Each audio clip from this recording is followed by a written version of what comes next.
देखो जैसे इसमें है, यह प्रत्यावर्ती धारा स्रोत है, V बराबर V0 साइन ओमेगा टी, ठीक है, साइन ओमेगा टी। और यह प्रेरकत्व L है यानी कुंडली। इस पर मान लो कि वोल्टेज VL स्थापित हो जाता है यहाँ से यहाँ तक, ठीक।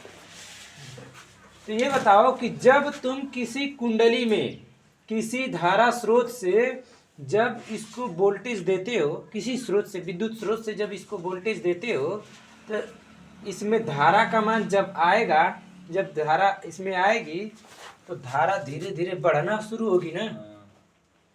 यही ना तुम लोग पढ़े हो कि धारा इसमें धीरे धीरे बढ़ना शुरू होती है। पहले ये बताओ कि जब धारा आती है तो 0 से बढ़ती है ना, और जब धारा 0 से बढ़ना शुरू होती है तो परिवर्तन नहीं होता धारा में, परिवर्तन होगा ही। तो इसमें धारा में परिवर्तन हो रहा है, तो बताओ कि इसमें जो चुंबक बनेगा, जो मैग्नेट बनेगा, जो तो उसके फ्लक्स में परिवर्तन होगा। जब इसमें धारा में परिवर्तन हो रहा है तो फ्लक्स में परिवर्तन हो रहा है।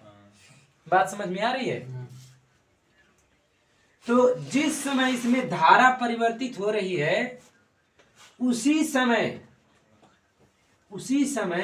इसमें फ्लक्स परिवर्तन हो रहा है। बात समझ में आ रही है? तो जब जो फ्लक्स परिवर्तन हो रहा है तो उसी समय में इसमें इस विभवांतर के विपरीत दिशा में एक विरोधी विभव उत्पन्न हो जाता है।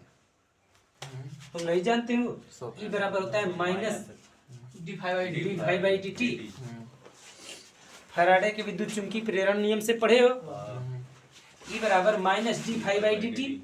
तो जिस टाइम इसमें फ्लक्स परिवर्तन हो रहा है उसी समय इसमें विरोधी विभवांतर उत्पन्न हो रहा है। तो अब बताओ कि जो मेन धारा है जब वो घट रही है, बात समझ में आ रही है? जब मेन धारा है, पहले तो ये धारा 0 से धारा बढ़ेगी, ठीक है ना। इसमें क्या होगा, 0 से धारा बढ़ेगी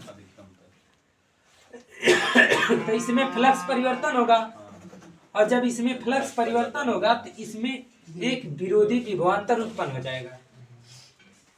तो उस विरोधी विभवांतर उत्पन्न होने से इसमें एक ठो विपरीत दिशा में एक धारा प्रेरित हो जाएगी। बात समझ में आ रही है? बोलो। एक विपरीत दिशा में धारा प्रेरित हो जाएगी ना। तो जो विपरीत दिशा में इसमें धारा प्रेरित हुई है उसका मान धीरे धीरे बढ़ने लगेगा, ठीक,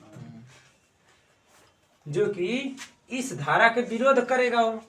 और उसका मान जब धीरे धीरे बढ़ने लगेगा तो एक समय ऐसा आएगा कि इन दोनों का विभवांतर बराबर हो जाएगा।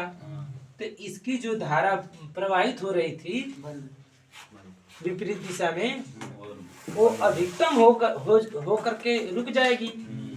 तो ये प्रत्यावर्ती धारा है ना। तो उसी समय में जब ये धारा धीरे धीरे अधिकतम हुई थी, जब ये धारा धीरे धीरे अधिकतम बढ़ रही थी तो उस टाइम इसमें एक विरोधी विभवांतर उत्पन्न हो गया था, ठीक।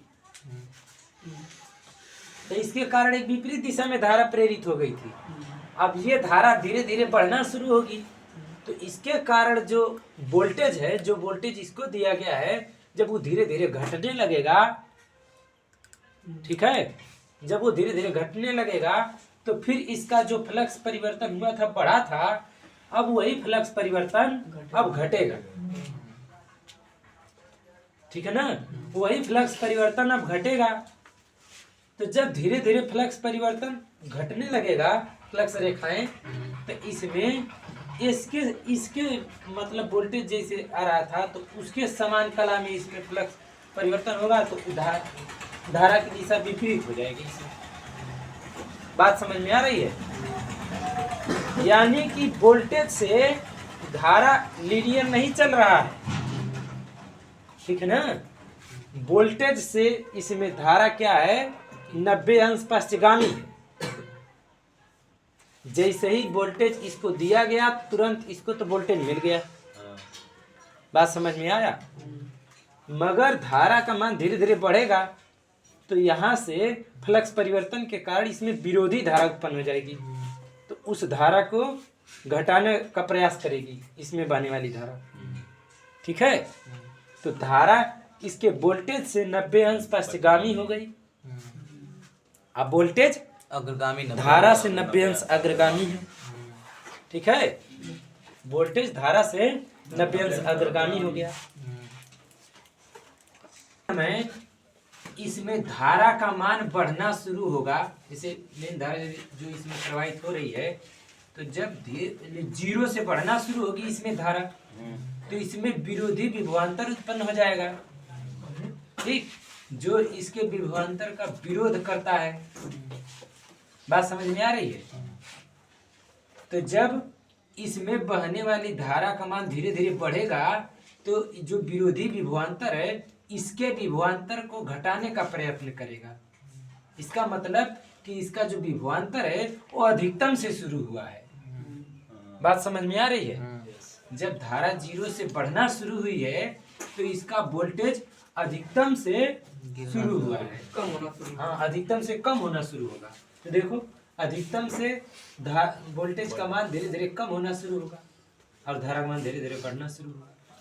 बात समझ में आ रही है? क्यों? प्रेरकत्व के कारण, जो कि फैराडे के नियम के अनुसार प्रेरकत्व में एक विरोधी विभवांतर उत्पन्न हो जाता है, जो कि उसी कारण का विरोध करता है जिसके द्वारा वह उत्पन्न हुआ। तो इसी के द्वारा ये उत्पन्न हुआ था, इसी का विरोध कर रहा है विपरीत दिशा में। बात समझ में आ रही है? बस, अर्थात इसमें जो वोल्टेज है वो धारा से 90 अंश अग्रगामी है। तो अगर हम वोल्टेज को लीनियर खींचें, अगर ये V0 है, ठीक, मान लो ये V है, तो धारा जो है 90 अंश पश्चगामी हो जाएगी।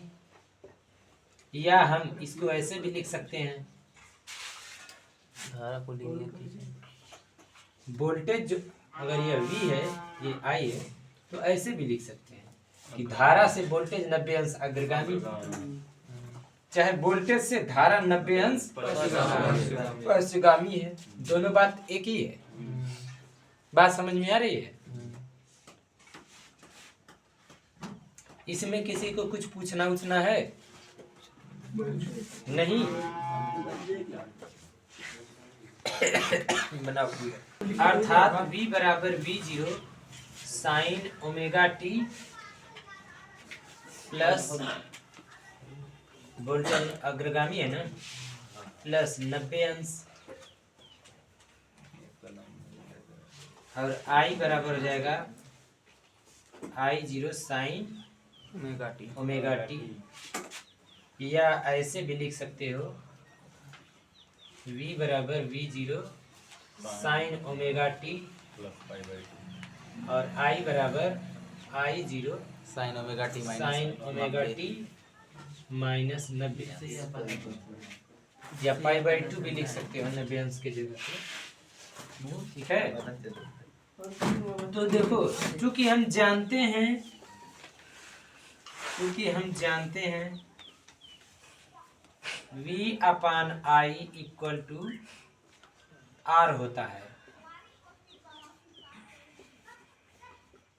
ठीक है, यानी प्रतिरोध होता है, और यहाँ पर ये प्रतिरोध तो है नहीं परिपथ में, तो यहाँ पर प्रेरण प्रतिघात कहेंगे इसी को।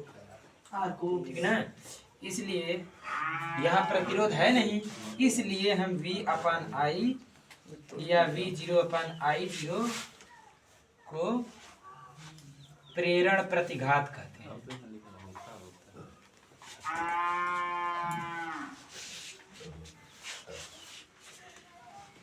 हैं। ठीक है, अब जब यह प्रेरण प्रतिघात होता है तो बताओ, उसमें धारिता वाले में XC था, संधारित्री प्रतिघात, इसमें XL हो जाएगा। ठीक है ना, तो इसको हम ऐसे लिख सकते हैं, उदाहरण देखिए कर देगा। XL बराबर V0/I V 0 upon I 0 equal to XL 2 और pi XL equal to 2 pi f L होता है। बात समझ में आई? देखो ये प्रेरकत्व है, इसका मात्रक हेनरी होता है और ये फ्रीक्वेंसी है आवृत्ति, इसका मात्रक होता है चक्कर प्रति सेकंड। ठीक, हेनरी हर्ट्ज। बस अच्छा, अच्छा D बटा I बराबर R